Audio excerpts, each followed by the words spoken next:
அரபிக்கடல்ல அந்த டிப்ரெஷன் நமக்கு பாதிப்பு புயலா அதாவது அந்த வாண்டட் டு ஷோ அந்த பிக்சர் சொல்லணும்னு நினச்சேன். வடக்குலேயும் சரி தெற்குலேயும் சரி நிறைய சுழற்சிகள் இருந்துகிட்டே இருக்குது.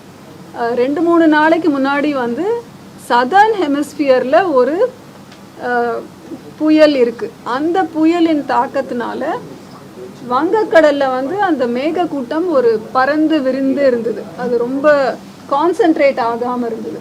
இப்போ அது தனியாக ஒரு சிஸ்டமாக அது வந்து இந்த மேகக்கூட்ட அமைப்போடு அது சேராமல் கொஞ்சம் விலகி இருக்கு.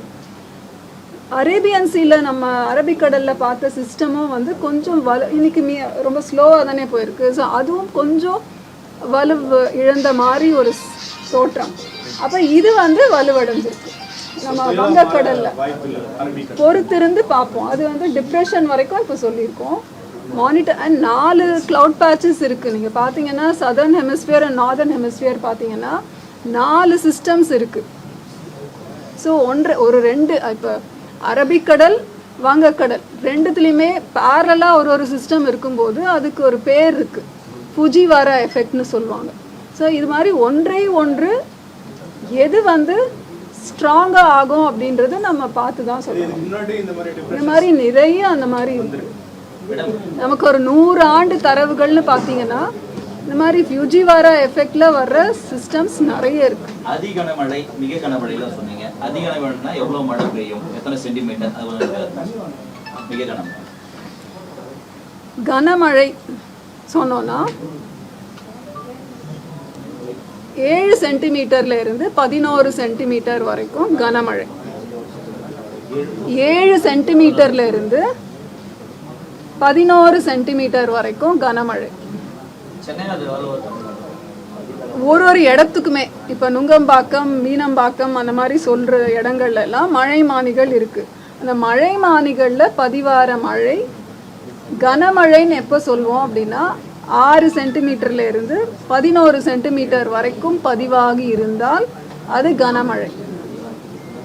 மிக கனமழை எப்போது அப்படின்னா 12 சென்டிமீட்டர்ல இருந்து 20 சென்டிமீட்டர் வரைக்கும் பதிவாகும் பொழுது அது மிக கனமழை. இன்றைக்கு எப்படி ராமநாதபுரம்ல தங்கச்சி மடம்ல 17 சென்டிமீட்டர் வந்து மிக கனமழை அந்த கேட்டகரியில் நமக்கு வருது. அதி கனமழை எப்படின்னா பாயிண்ட் லொகேஷன்ஸ் தான். ஒரு இடத்துலையும் மழைமானிகள் தருகின்ற தரவுகளை வைத்து 21 சென்டிமீட்டருக்கு மேல் இருந்தால் அது அதி கனமழை என்று கேட்டகரைஸ் பண்ணுறோம்.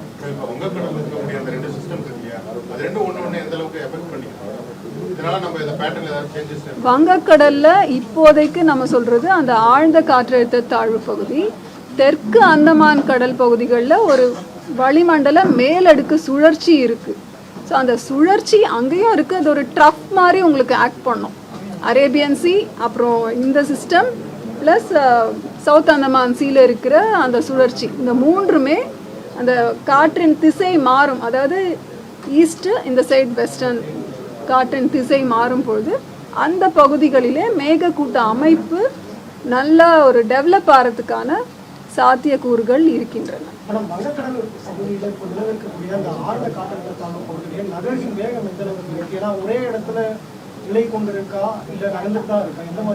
அதாவது வழக்கமாக வந்து ஒரு சிஸ்டம்னு எடுத்தாலே ஒரு 10 to 15 கிலோமீட்டர் பெர் ஹவர், ஒரு மணி நேரத்துக்கு 10 to 15 கிலோமீட்டர் மணி வேகத்தில் அது மூவ் ஆகும்.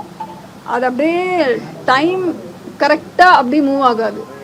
மேலடுக்குகளில் நிறைய மாற்றங்கள் இருக்க சான்ஸ் இருக்குது. நமக்கு வந்து கடல் மேலே நமக்கு அப்சர்வேஷன்ஸ் கம்மி, சேட்டலைட் பேஸ்டு அப்சர்வேஷன் இருக்குது. அப்புறம் ஓஷியன் ஸ்கேட் அப்படின்ற அந்த ஸ்கேட்ரோமீட்டர் வின்ஸ் இதெல்லாம் வச்சு தான் நமக்கு ஓரளவுக்கு அந்த தரவுகள் கிடைக்கின்றன. ஸோ மேலடுக்குகளில் எந்த ஒரு பாதிப்புனால அது ஒரே இடத்துல நிற்குது, இல்லை ஏன் ஃபாஸ்ட்டாக மூவ் ஆகிடுது அப்படின்றது வந்து நம்ம அப்படியே டெக்ஸ்ட் புக் ப்ரிசிஷனோட நடக்கிறது கிடையாது.